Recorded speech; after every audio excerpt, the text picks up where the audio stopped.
Hey guys, it's QuickyBaby and welcome back to World of Tanks. This time, Jaeckefa is playing in his ELC AMX. And now this is definitely a fan favorite tank. It is probably one of the most exciting vehicles to play in the game. Now, why is it so exciting? Well, it's fast, it's ridiculously low profiled, which we'll see is unique for the vehicle later on with some of the engagements it can make, especially against tall tanks. It has a 90mm, which doesn't have the best rate of fire, but it's got excellent alpha damage, 240 for a tier 5 light tank, and good penetration with its standard rounds of 170, and excellent penetration with its premium rounds of 248. And so that allows this little tier 5 French light tank to really have a go at anything. But if it does get caught, it's not going to be able to take much punishment, as it only has 400 hit points. Now this isn't the best matchup for the ELC AMX. He's against just over a third, well actually quite a lot, about 40% of the enemy team at tier 8s. And I just realized how many artillery are on the enemy team. 5 artillery. You don't see that very much anymore. At one point in the game, that was like, only 5 artillery, that's no problem. But now, that's quite unusual.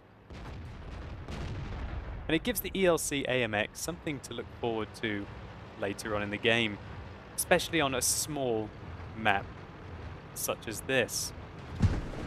Runeberg at 800 meters and having a very prominent mid-ridge that goes across the E-line really divides the map into almost, I'd say, 4 areas. Well, actually, I'd say 3 areas. You've got the top northeast corner, then you've got the bottom southeast corner, and then you've got the whole of the city.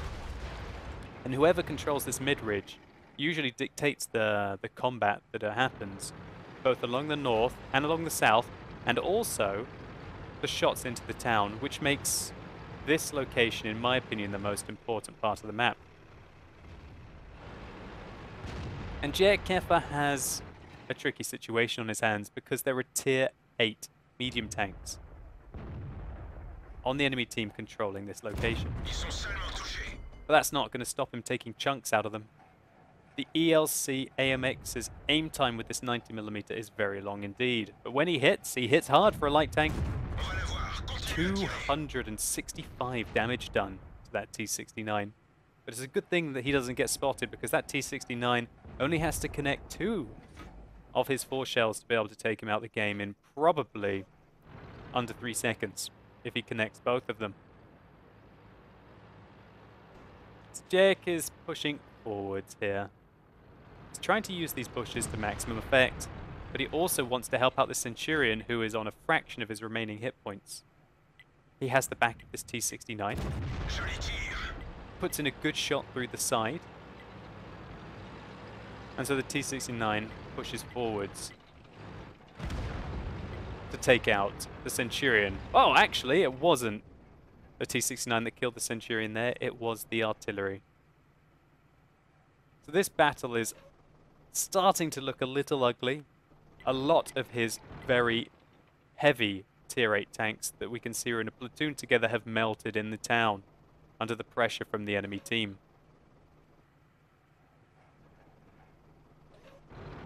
Jaek has a very brave T-44 guarding the base, allowing him to do really what is the job of those medium tanks on this part of the map. Now he's doing something very good here. He knows there are walls in between. And so what he does is he aims in third-person mode to circumnavigate the walls and allow him to shoot through them, surprising the T69 and allowing his T29 to finish him off. And that T29 on his team has had a rather good game. So now Jaeckefa is pushing forwards, and he reloads an HE round. Now the HE round on this tank are very interesting. They got 45mm of penetration, but 320 alpha damage. And when he's going hunting for the artillery, that definitely allows him to be able to pull off guaranteed one-shots, just like that. A drive-by on the grille, And now he's set his sights on something larger, a GW Panther. But before that, a god-dang Doom bus, the SU-14-2 appears. Luckily he misses, and that allows Jaeckefa to... Oh, he didn't put the shot in, sorry, it was the artillery. His artillery risked his life, god-dang scumbags, and put in a good shot. Well, a lucky shot. It could have very easily taken Jaeckefa out the game. So he tries to joust with this Hummel, manages to outmaneuver him, and take him down. 300 damage with a penetrating HE shell into the side of the Hummel there. We're really seeing a very good use of rounds. Now Jaek sees that there's a Tiger 2. Now 170 millimeters of penetration on the standard AP rounds are not going to go through the front of that tank very reliably. However, it only has a smidgen of hit points remaining. So Jaek loads an APCR round to be able to give the Tiger 2 a run for his money. So the Tiger 2 is not stupid. He knew where Jaek was coming from and pre-aimed for him, but luckily his track absorbed the shot. Now he's using the low-profile nature of the ELC to stay underneath the Tiger 2's gun. But this Tiger 2 pushes him out the way, saying, none of that, Frenchie, I'm going to take you out. But luckily, a quick repair pack and a reverse, and a bit of good luck allows him to go through the front axle of the Tiger 2. This is an absolute blitz of a game. It's really turned on the heat. Now Jaek's trying to go for this T-32. He's unable to catch him though. The IS gets taken out by the T-29 on his team, who is now up to 5 kills. What a fantastic result for Christoph 1977. And it allows Jaek to go forwards. He fires one shot on the move that goes a mile wide. And unfortunately, Christoph is finally taken down. But it has allowed Jaeckefa to get around this T-32. Oh, and a massive mistake there by the T-32. He changed the direction of his track traverse, which allowed Jaeckefa to put in a shot, and now he has him. And perfect play here. He is absolutely trolling the hell out of this T-32. Sets him on fire. No fire extinguisher. And he's out the game. But it's not over yet. The enemy still have a tier 8 heavy tank that they're going to have to deal with. And he's not a slouch. He's picked up 4 kills already. And he's a very experienced player, having over 25,000 games. So Jaeckefa has 30 seconds to interrupt this game now. He's already done 2,800 damage, which is absolutely ridiculous for a tier 5 light tank in a tier 8 game. Now check out the camera rating here. The IS-6 cannot see him. He's expecting him to come down this way, and he's very right. Absolute disaster there. The shot goes high into the upper plate or the turret armor of the IS-6 there. I didn't see quite what. And there's 1 second left. And Jaeckefa clutch fires! Oh my word. The chances of that going in were absolutely ridiculously low. 99% on the cap. And a clutch shot into the IS-6. The IS-6 cannot be happy about that. The IS-6 misses. Jaek gives him one of his own. But it bounces. Now the IS-6 has decided he doesn't want to go after the light tank. And so he goes after the artillery. Oh no, Jaek sneaks in using the tiny nature of the ELC to hide there. But the IS-6 puts in a shot into the artillery. Looks like Jaek hits more when he doesn't stop moving. That's usually only a Russian thing. Usually only the Soviet tanks are more accurate while you're moving. But it seems like, for some reason, the ELC has got the same kind of bonus to accuracy on the move. And now this is a tricky situation. Jaeckefa can't take one more shot. The enemy IS-6 is on 5 kills and thoroughly wants his Top Gun and a win here. But light tanks versus heavy tanks. What's the advantage of the light tank? Well, obviously you've got excellent camo. You've got better view range than the IS-6, especially when you set up your binoculars. And you've got a lot more mobility. And that should allow you to dictate when the engagement will happen. And hopefully you can use bushes or just the excellent camo of your tank to spot the enemy and to put the pressure on him. Oh no, he's been spotted. But there's a rock there behind the tree which allowed him to escape. And so he has to find a new engagement. He's going to die the vast majority of the time if he risks it and allows the IS-6 to get a shot off. He has to control this.